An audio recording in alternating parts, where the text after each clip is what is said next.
Swayam Prabha. Digital India. Educated India.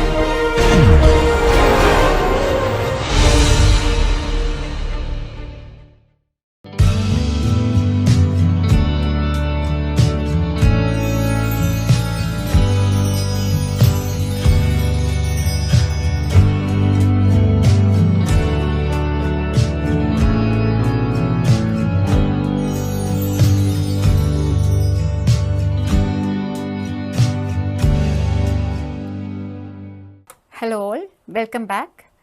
In the previous lecture, we have discussed about general hydrologic system model, which was proposed by Chow and Kolendeswamy. So, in that how we have derived those equations, we have considered a storage function as a linear function.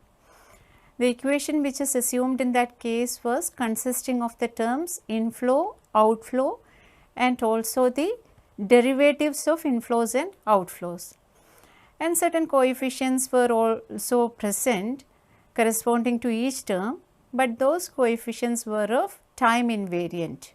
With respect to time, there were no changes taking place regarding those coefficients. Since we have assumed the storage function as linear, we need to have more idea about linear system theory. Some more fundamentals related to linear system theory needs to be discussed for moving further ahead related to hydrologic analysis. So, in this lecture we will be discussing about some of the properties related to linear system theory. So, let us start today's lecture. You already know what is meant by a system. System is acted upon by means of certain inputs and it is producing outputs. So, that system, the equations or mathematical representation of the system is very important. So, for a catchment it has been represented by means of the storage function. That is what we have seen in the previous lecture. Today we will discuss about the linear system principles. Any linear system follows two principles. First one is principle of proportionality and the second one is principle of superposition. According to principle of proportionality, if a solution f of q is multiplied by a constant c, then the resulting function c f of q is also a solution of the linear system. If there is a solution f of q which is a solution of linear system, and if we are multiplying that f of q with a constant c, then that c f of q also will be a solution of the particular system. So, we can schematically represent it by means of this figure. This is representing the solution f of q and we are going to multiply this f of q with a constant c. So, then we will get another curve. That multiplying factor is incorporated and we will get a curve like this, c f of q. According to linear system theory, this c f of q is also a solution for that particular system. Second one is the principle of superposition. According to this principle, if two solutions f1q and f2q of the system are added together, that is we are doing f1q plus f2q, then this resulting function f1q plus f2q is also a solution of the linear system. We are having two solutions for a particular system for two different inputs f1q and f2q. If you are summing up these two solutions f1q plus f2q, then this summed quantity is also a solution of that particular linear system. So, that can be schematically represented as this is f1q, green curve is f1q and the red curve is f2q. These are two solutions of a particular linear system for different inputs. And if you are summing up f1 and f2, then that also represents a solution to that particular linear system. So, these two principles, that is principle of proportionality and principle of superposition, both are very important when we go ahead with the hydrologic analysis. These two principles should be very clear to you. One is we are multiplying the solution with a constant, then that quantity also will be a solution to that particular system. And in the other case, two solutions of a linear system are added together. That added sum is also a solution to the linear system, corresponding linear system. Now let us move on to different types of inputs which we are interested in hydrologic perspective. So first one is unit impulse input. Unit impulse input is an input of unit amount applied instantaneously at time tau. That is, from the name itself it is clear that unit impulse input. It is an impulse input. So the input is applied instantaneously at time tau and the amount is unity. So we are plotting the input along the y-axis and time along the x-axis. At time tau, a unit input is applied instantaneously. That is what is shown over here in this figure. A unit input is applied on the system instantaneously at time tau. This time can be any value between 0 to t, but the input is applied instantaneously. That is the unit impulse input. Second one is the unit step input. Unit step input that goes from 0 to 1 at time t is equal to 0 and continues indefinitely at that rate. This input is like time t is equal to 0, it is applied and it starts from 0 to 1 and then at that rate it continues indefinitely. Instantaneously, that is at time t equal to 0, it is increasing from 0 to 1. After that, it is continuing at the same rate. So it can be schematically represented as same way we are plotting, that is along the y-axis we are having the step input and also along the x-axis we are having the time. So when we plot the input 0 to 1 it is increasing and then it is continues in that rate. There is no change taking place in that input. This is the unit step input. Then third one is the unit pulse input. Unit pulse input is that type of input, an input of unit amount, the duration is delta t. In the case of impulse input, we have seen the impulse input is applied instantaneously. But in the case of pulse input, it is applied within a time duration of delta t. So time along the x-axis and impulse input along the y-axis. So this is the input which is applied within a time interval of delta t. This is the unit pulse input. Now we need to study what are the impacts of these inputs on the linear system.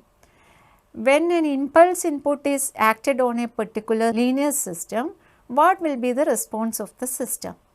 And in the similar way, when a step input is acted on the system and also pulse input is acted on a system, what will be the response of the system? That we need to understand. That is our intention with this lecture. So first we will start with the response function related to impulse input. That is termed as impulse response function represented by u t minus tau. The notation used for impulse response function is u t minus tau.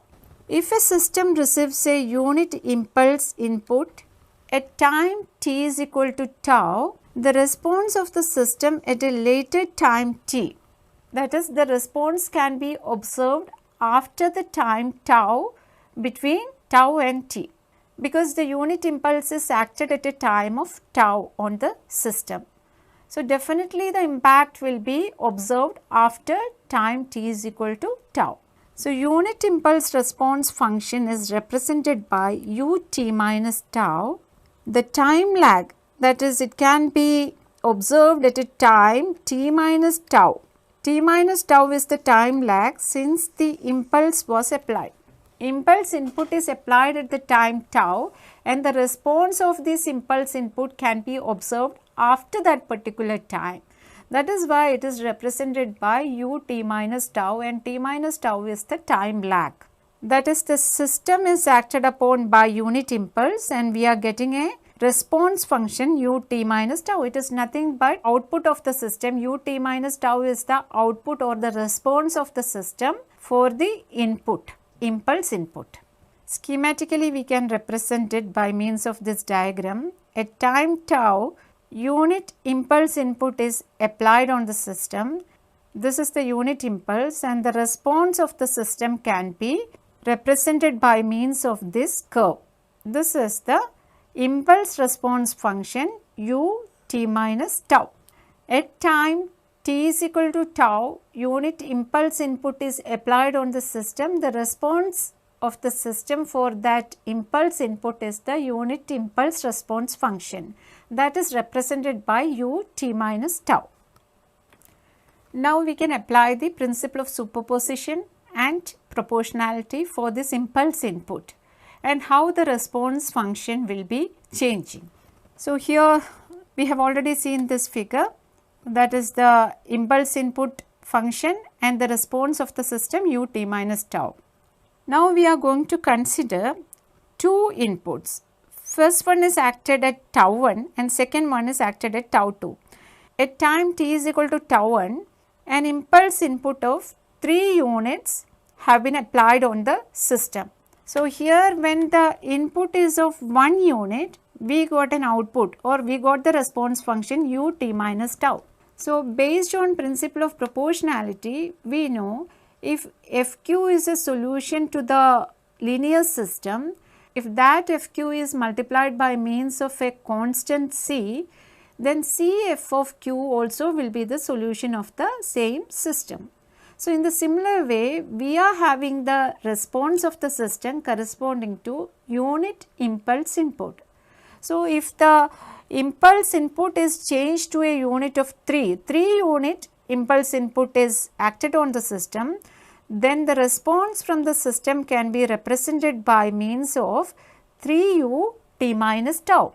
The impulse response function, it will not be unit impulse response function because our input is not unity, it is 3 units. So the response for a 3 unit impulse input function is 3u t minus tau based on principle of proportionality. And another impulse input having a unit of 2 is acted on the system at time t is equal to tau 2.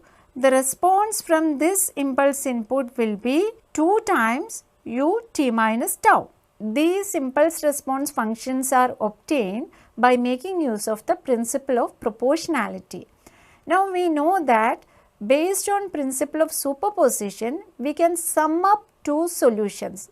That is, if F1q is a solution of the system and F2q is another solution, then F1q plus F2q is also a solution of the system. In the similar way, here we can apply the principle of superposition, then 3u t minus tau plus 2u t minus tau will be the impulse response function corresponding to these two inputs. So whenever the system is acted upon by these two inputs, then we can get the response function from the system by making use of this response function.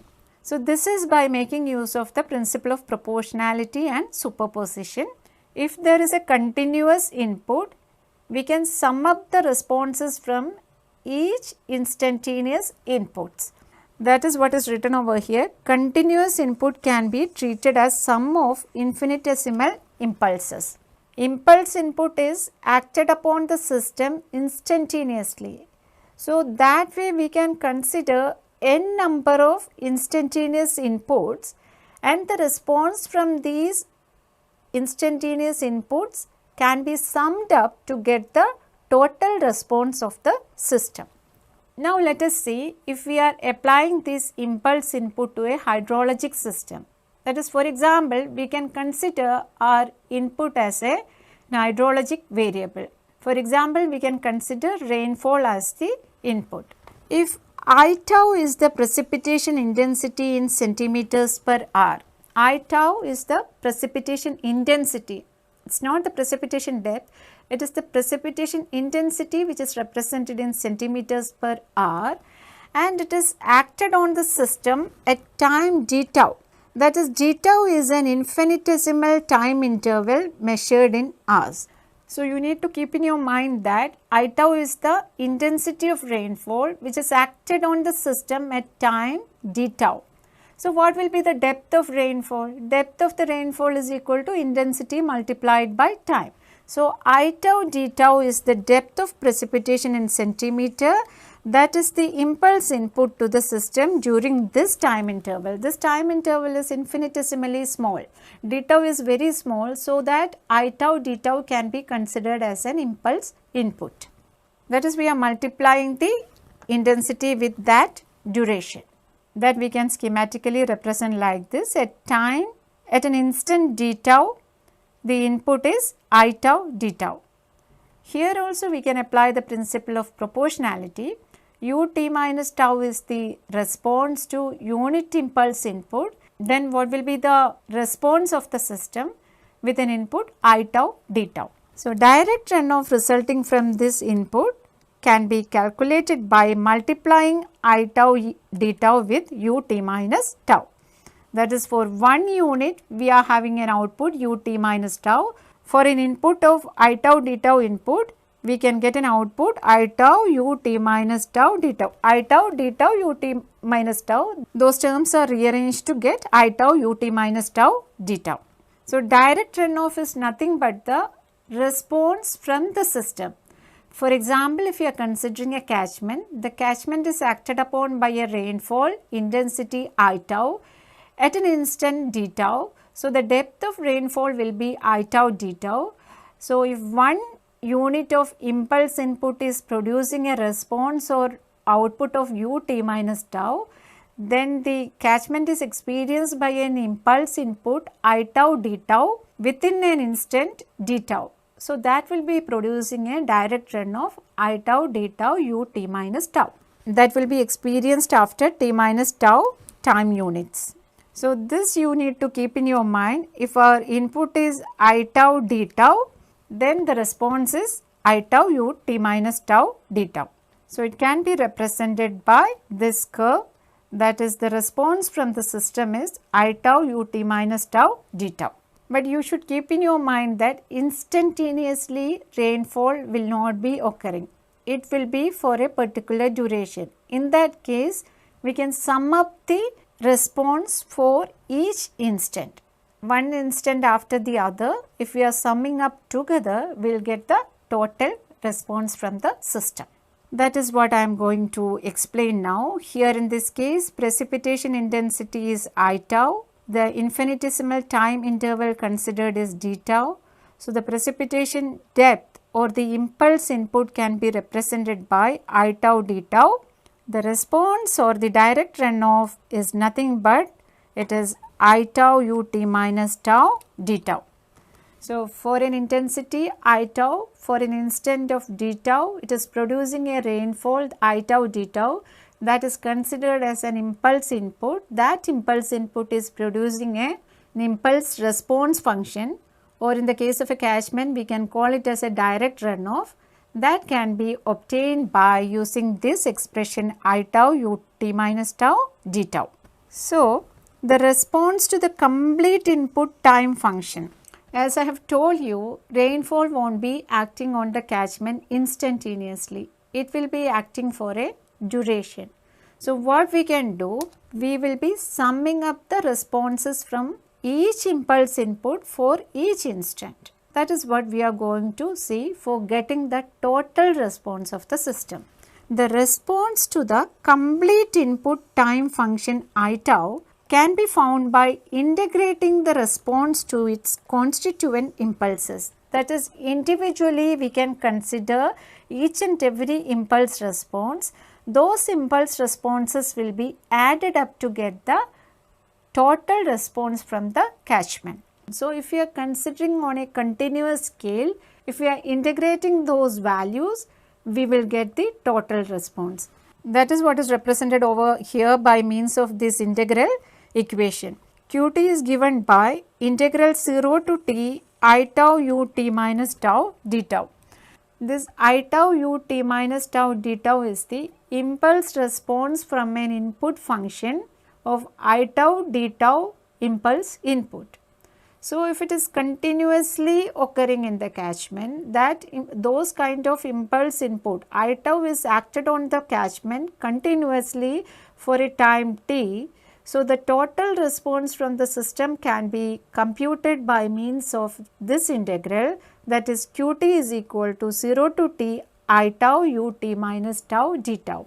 This equation is termed as convolution integral. So, this is very important expression, that is this expression is called the convolution integral. It is the fundamental equation for the solution of a linear system on a continuous time scale, because we are integrating between 0 to t. So, this is on the continuous time scale, and this is the response of the catchment for an impulse input I tau for a period of 0 to t. So, that much about impulse input and impulse response function. Now, let us move on to the step input and step response function. We know what is meant by step input. Now, let us look into the response coming from the system when the system is acted upon by a unit step input. The response is represented by unit step response function, that is g of t, the output to a unit step input.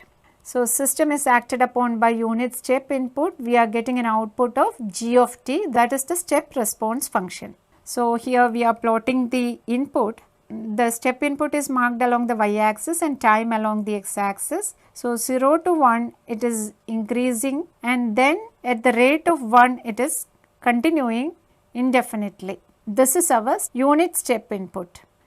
The response from this unit step input can be represented by means of this unit step response g of t, that is marked by this red curve.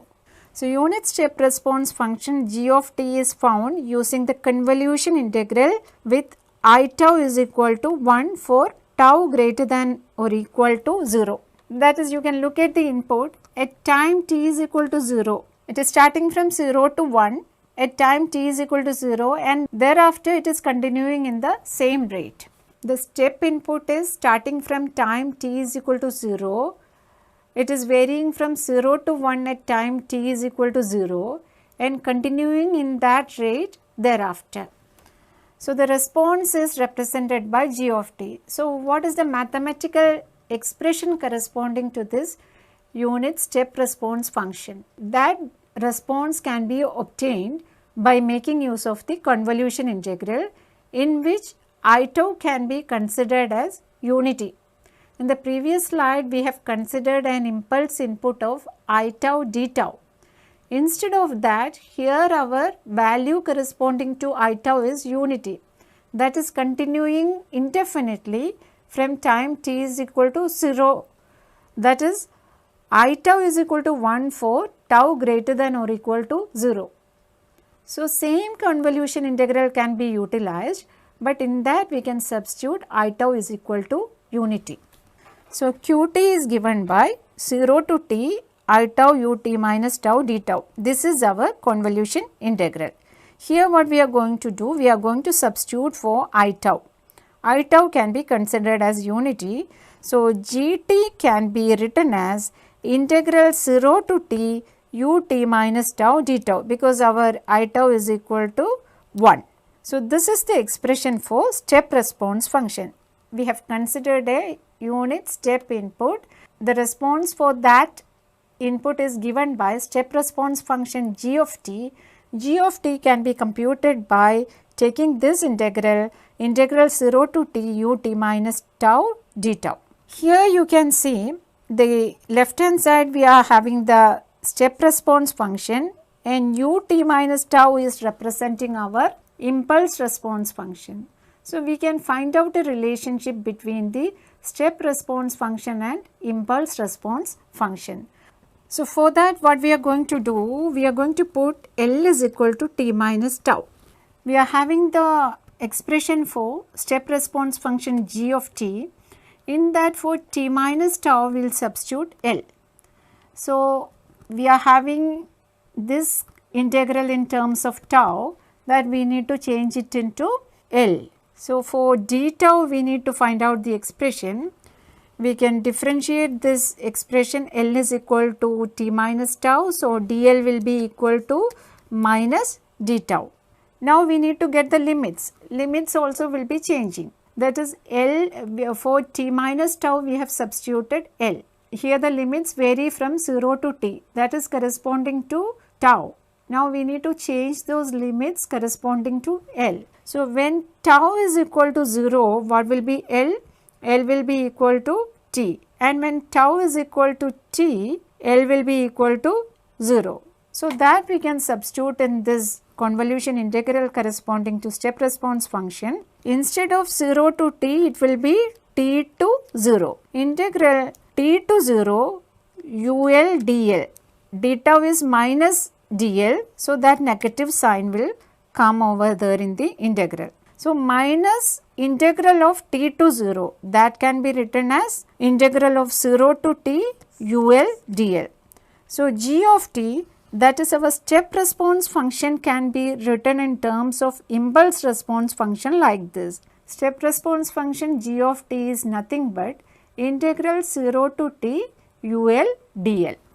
Unit step response function g of t at any time t is equal to the integral of the impulse response function up to that time. So step response function g of t at time t, that is how the step input is varying. At time t is equal to 0, it is varying from 0 to 1 and it continues in that rate thereafter. So here we are finding out the relationship between impulse response function and step response function. So the step response function g of t at time t can be obtained as the integral of the unit impulse response function for a time between 0 to t. So this is the relationship between step and impulse response functions. Now we will move on to the third input, that is the pulse input. What is the difference between this pulse input and impulse input? Pulse input is acting on the system for a time duration of delta t. But in the case of impulse input, it is acting on the system instantaneously at time tau. So here there is a duration d tau or delta t, but in the other case instantaneously it is applied. So even the one is a pulse and the other one is impulse. So pulse response function we need to find out. We need to find out the response of the system when the system is acted upon by a pulse input. That is the pulse response function represented by h of t. A unit pulse input is an input of unit amount occurring in duration delta t. This we have already seen. When unit pulse input is acted upon the system, it is producing unit pulse response h of t. Here in this case, I tau can be considered as 1 by delta t. Here also we are going to make use of the convolution integral. In the case of step response function, we have made use of convolution integral by considering I tau is equal to unity. Here in the case of pulse input, 1 unit of input is acted on the system for a duration of delta t. So what will be I tau? I tau will be equal to 1 by delta t. So that is what is written over here. I tau is equal to 1 by delta t for a period of 0 to delta t. That is tau is between 0 to delta t. For time greater than delta t, it is 0, input is 0. But in the case of step input, it is continuing indefinitely. So 0 elsewhere. So when time is greater than delta t, it is equal to 0. That we can plot over here. At time 0 to delta t, we are having a pulse input. This is the unit input. So the intensity will be 1 by delta t. The response can be represented by h of t, that is the pulse response function. The unit pulse response function can be obtained by making use of the principle of proportionality and principle of superposition. Here for getting the unit pulse response function, we are going to make use of the principles of linear system theory, that is the principle of proportionality and the principle of superposition. Now using the principle of proportionality, the response to a unit step input of rate 1 by delta t beginning at time t is equal to 0 can be written as 1 by delta t g of t. Here we are having an input of 1 by delta t. what we are going to do, we are going to apply the principle of proportionality for a step input which is having an input value 1 by delta t. The response to a unit step input of rate 1 by delta t. In the previous case, when we were discussing about the step response function, we have considered a unit step input of unity. Here instead of that, we are going to consider a step input which is having a value 1 by delta t. Our input is a pulse input which is acting for a duration of delta t. If we want to substitute in the convolution integral, the pulse input can be written as 1 by delta t between 0 to delta t, beyond that it is 0. So, here what we are going to consider, we are going to consider the step response function corresponding to a step input of 1 by delta t at time t is equal to 0. So, here in this case, instead of unity, our step input is 1 by delta t. So, 0 to 1 by delta t, it is increasing from time t is equal to 0, thereafter it is continuing indefinitely. The response corresponding to that is 1 by delta t g of t, that can be plotted by using this figure, that is 0 to 1 by delta t, it is increasing and then continuing at that rate itself, that is the step input, and the response can be plotted like this, given by 1 by delta t g of t.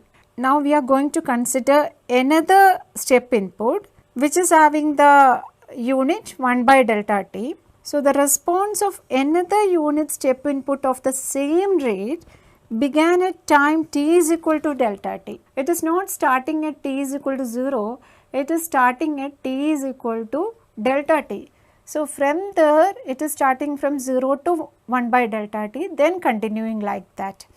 So, its response function would be lagged by time interval delta t and would have a value at time t. So, that can be plotted, it will be clearer to you at that time. So, that will be equivalent to 1 by delta t g t minus delta t. Started at delta t, it is not started at 0, that is why the response will be 1 by delta t g t minus delta t.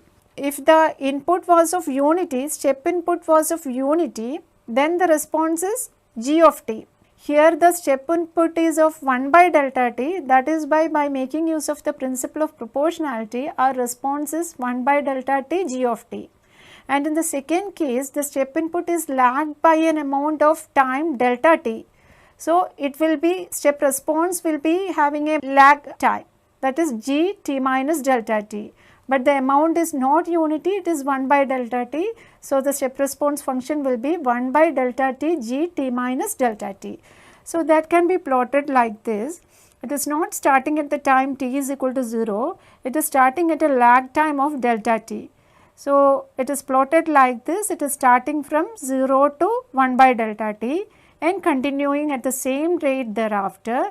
The response can be plotted like this, which is represented by 1 by delta t g t minus delta t.